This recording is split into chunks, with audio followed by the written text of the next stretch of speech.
साबिक विफाकी वजीर खुर्रम दस्तगीर कहते हैं कि ज़िम्मी बजट में ऑफशोर कंपनीज के मालिकान को एनआरओ दे दिया गया। ऑफशोर कंपनीज पर अब कोई जीआईटी नहीं बनेगी, कोई असासों का नहीं पूछेगा। बजट में बड़ा अजीम काम हुआ और वो ये है कि ऑफशोर कंपनियों को एक एनआरओ दे दिया गया और उसमें ये कहा गया है कि अगर किसी की ऑफशोर कंपनी जो है वो एफबीआर के नोटिस में आती है तो एफबीआर खुद उसको असेस करके उस पर टैक्स लगा सकता है। यहां ये नहीं लिखा कि पूछा जाएगा, जेआईटी बनेगी, उसके ऊपर क्रिमिनल जो है इन्वेस्टिगेशन होगी, उसको उसके ऊपर टैक्स में नहा करके उस पर लगा दिया जाएगा और फिर वो जो शख्स जिसने अपनी ऑफशोर कंपनी छुपाई है वो अगले दिन अदालत में खड़ा होकर कहेगा कि जनाब जज साहब मैं तो पाकिस्तान का टैक्स दहिंदा हूँ, मैंने तो टैक्स पे किया है इस प्रॉपर्टी के ऊपर। हुकूमत के एक और इकदाम की बात करेंगे। बैरून मुल्क असासे जाहिर करने वालों के लिए एमनेस्टी स्कीम हुकूमत ला रही है या नहीं? बड़ा वजीर और छोटा वजीर एक दूसरे को समझाते रहे। मजीद जानते हैं इस रिपोर्ट में। पीटीआई ने मिनी बजट में एफबीआर को बैरून मुल्क असासे जाहिर करने वालों से टैक्स वसूल करने का इख्तियार दे दिया, मगर हुकूमती वज़रा कहते हैं कि ये एमनेस्टी नहीं है। एमनेस्टी स्कीम पर छोटा वजीर कुछ बोलने लगा तो बड़े वजीर ने रोक दिया। वजीर मुमलिकत हम्माद अजहर कहते हैं कि अगर कोई शख्स मनी ट्रेल देगा तो उस पर एंटी मनी लॉन्ड्रिंग का कानून नहीं लगेगा। वो शख्स अपनी मनी ट्रेल दे सकेगा तो उस पर फिर एंटी मनी लॉन्ड्रिंग की वो नहीं लगेंगी। अपने बैंकिंग चैनल के थ्रू अगर वो मनी ट्रेल दे सकेगा उस पर फिर टैक्सेशन के ऊपर लगेंगी अगर उसने वो उसके ऊपर टैक्स पहले नहीं दिया। हम्माद अजहर का कहना अपनी जगह, लेकिन असद उमर कहते हैं कि इस पर नैब, एफआईए और मनी लॉन्ड्रिंग का कानून लाजमन लगेगा। जो एंटी मनी लॉन्ड्रिंग का कानून था वो पुराना आज भी है, जो नैब का कानून पुराना था वो आज भी है, जो एफआईए का कानून पुराना था वो आज भी है। वजीर खजाना असद उमर का कहना है कि ओईडीसी से 1,52,000 लोगों की तफसीलात मिली हैं। पहले जो कानून था इसमें टैक्स निकलवाने में साल से 2 साल लगने थे, अब नए कानून के तहत महीने से 2 महीने में कार्रवाई होगी। वक्कास अजीम, 24 न्यूज, इस्लामाबाद। मारूफ माहिर अमराज दिल प्रोफेसर डॉक्टर बिलाल जकरिया का कहना है कि नवाज शरीफ को दिल का आर्जा है। साबिक वजीर आजम को अस्पताल में दाखिल करके एंजियोग्राफी होनी चाहिए थी। थ्रीलियम स्कैन टेस्ट में भी दिल की तकलीफ लाक होने की तस्दीक हुई है।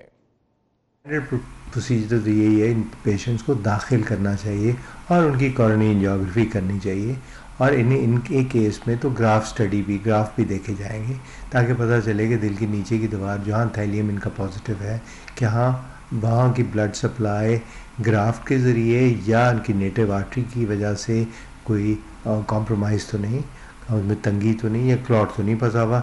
उससे इनकी एक तो ट्रीटमेंट बेहतर हो सकेगी। अगर इलाज ड्यूरिंग एंजियोग्राफी एंजियोप्लास्टी की सूरत में हो तो साथ ही हो जाए, और अगर ये इसकी ज़रूरत ना भी हो कम से कम रिस्क लेवल फ्यूचर इवेंट्स का, मज़ीद पट्टे के डैमेज का हम पता कर सकते हैं। लाहौर हाईकोर्ट ने सानिहा साहिवाल की समाअत के लिए 2 रुकनी बेंच बना दिया। चीफ जस्टिस सरदार शमीम ने रिमार्क्स दिए हैं कि पुलिस को सीधी गोलियां चलाने का इख्तियार किसने दिया? आईजी साहब, ये बड़े जुल्म की बात है। तहकीकात के लिए टाइम फ्रेम दें। आईजी पंजाब अमजद जावेद सलीमी ने जवाब दिया कि तहकीकात में 30 दिन लगेंगे।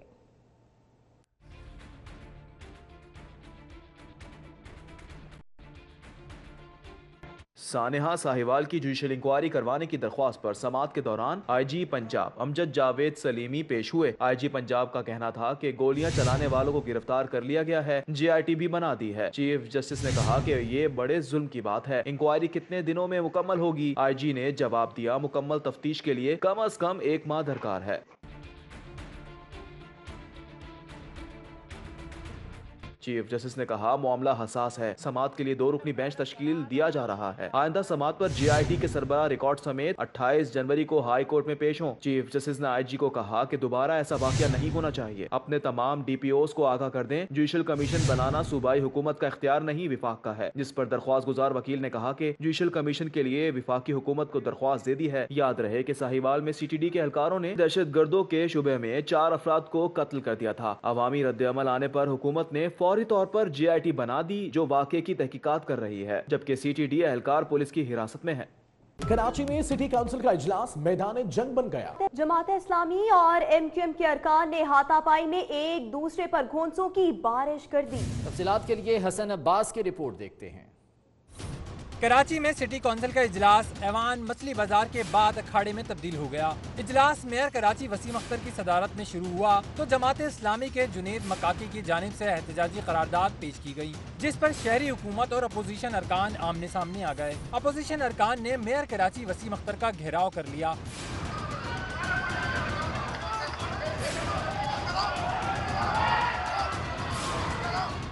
पहली लफ्जी जंग तक बात महदूद रही, बाद में मामला हाथापाई तक जा पहुंचा। एमक्यूएम पाकिस्तान के असलम आफरीदी का जवाबी वार किया तो मामला लातों और घूंसों तक जा पहुंचा।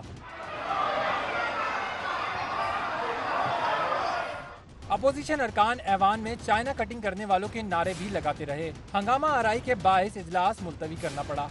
पंजाब हुकूमत साबिक वज़ीर आज़म के इलाज में रुकावट बन गई है। जना अस्पताल के बाद PIC की रिपोर्ट में भी नवाज शरीफ को दिल का दौरा पड़ने की तस्दीक कर दी गई। अस्पताल इंतजामिया ने स्पेशल मेडिकल बोर्ड बनाने की तजवीज़ देकर जान छुड़ा ली है। दो अस्पतालों ने हार्ट अटैक की रिपोर्ट दे दी, लेकिन सरकार ढिठाई से बेहिसी पर कायम है। साबिक वज़ीर आज़म नवाज शरीफ के इलाज में पंजाब हुकूमत की मुजरिमाना गफलत सामने आ गई। जिना अस्पताल के बाद PIC की रिपोर्ट ने भी साबिक वज़ीर आज़म के दिल के दौरे की तस्दीक कर दी। थीलियम स्कैन टेस्ट में दिल की तकलीफ की तस्दीक के बावजूद दाखिल न किया गया। बजाय इलाज करने के PIC इंतजामिया ने स्पेशल मेडिकल बोर्ड बनाने की तजवीज देकर जान छुड़ा ली। यही नहीं, नवाज शरीफ के जाती मौलिज डॉक्टर अदनान ने भी साबिक वज़ीर आज़म की सेहत और हुकूमती हथकंडों पर तशवीश जाहिर कर दी। डॉक्टर अदनान ने ट्वीट में बताया, मुश्किल वक्त में नवाज शरीफ से मुलाकात की इजाजत नहीं दी जाती। नवाज शरीफ को दिल का दौरा पड़ने की खबरें आई तो नवाज शरीफ तक रसाई की बहुत कोशिश की, लेकिन मिलने नहीं दिया गया। दूसरी जानिब लीगी रहनुमा भी अपने कायद की सेहत पर परेशान नजर आए। कोट लखपत जेल में साबिक वज़ीर आज़म से मुलाकात के बाद वफाकी वज़ीरा परवेज रशीद और खुर्रम दस्तगीर का कहना था, नवाज शरीफ के इलाज में जालिमाना रुकावटें डाली जा रही हैं। उनके साथ इस तरह की नाइंसाफ़ी की जा रही है कि उन्हें इलाज और मुआलजे की सहूलतें जो हर कैदी का हक बनता है उनसे भी महरूम रखा जा रहा है।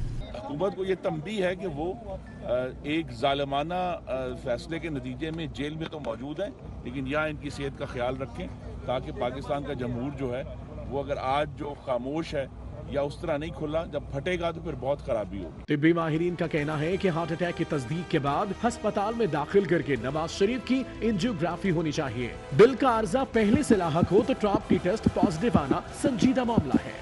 साबिक वज़ीर आज़म नवाज शरीफ की साहबजादी मरियम नवाज ने अपने वालिद की सेहत से मुतालिक तशवीश का इजहार कर दिया और कहा है कि नवाज शरीफ की जिंदगी को खतरा है।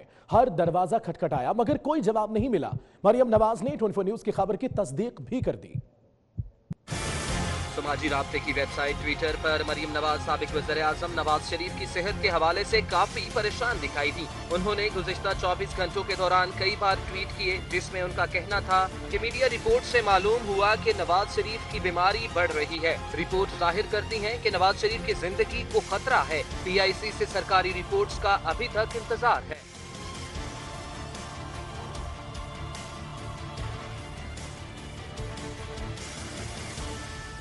मरीम नवाज ने एक और ट्वीट किया जिसमें उन्होंने साबिक वज़ीर आज़म नवाज शरीफ की सेहत से मुतालिक 24 न्यूज़ की खबर की भी तस्दीक की। मरीम नवाज ने कहा कि नवाज शरीफ की सेहत से मुतालिक खबर हरगिज़ गलत नहीं। गुज़िश्ता कुछ रोज से नवाज शरीफ के दिल का मुख्तलिफ अद्वियात और स्प्रे से इलाज भी किया गया और फिर उन्हें वापस जेल मुंतकिल कर दिया गया। उन्होंने कहा कि डॉक्टर्स और मेडिकल बोर्ड की जानिब से तजावीज़ को मुकम्मल तौर पर नजरअंदाज किया जा रहा है। हुकूमत ने खुद 3 मेडिकल बोर्ड तश्कील दिए जिनके मुताबिक नवाज शरीफ की सेहत ठीक नहीं है। 2012 में अफगानिस्तान बॉर्डर पर दहशतगर्दों की बुज़दिलाना कार्रवाई में जामे शहादत नोश करने वाले लांस नायक मोहम्मद आरिफ की 7वीं बरसी मनाई जा रही है। इस वक्त हमारे नुमाइंदे इश्तियाक रबानी वहां पे मौजूद हैं, उनसे जानते हैं। इश्तियाक बताएगा। 24 जनवरी 2012 को दहशतगर्दों की बुज़दिलाना कार्रवाई का निशाना बनने वाले पाक आर्मी के लाइसनैक मोहम्मद आरिफ शहीद की आज 7वीं बरसी आबाई गांव सियाल में मनाई जा रही है। मैं इस वक्त मौजूद हूं मोहम्मद आरिफ के अहले खाना के साथ उनके आबाई गांव सियाल में। मेरे साथ भाई है, उनसे जानते हैं क्या कहेंगे आज अपने भाई की। हम आज अपने भाई की 7वीं बरसी मना रहे हैं। हम अपने भाई की शहादत पर बहुत खुश हैं, जिन्होंने अपनी जान अल्लाह के रास्ते में दे दी है और कुर्म जनसी में दी है। जी बहन भी साथ है, उसे भाई उनसे जानते हैं कि वो आज अपने भाई की शहादत। हमें भी बहुत खुशी है कि हमारे भाई ने मुल्क की खातर जान दी है और हम बहुत फख्र करते हैं कि हम एक शहीद की बहन हैं। जी बिल्कुल, बहन और भाई का यही कहना है कि आज हम अपने बेटे की 7वीं बरसी इंतहाई अकीदत के साथ मना रहे हैं और फ़ख्र महसूस कर रहे हैं कि हम एक शहीद के लवाहकीन हैं जिसने वतन की खातर जान का नजराना पेश करके हमारा नाम पूरी दुनिया में बुलंद। आपका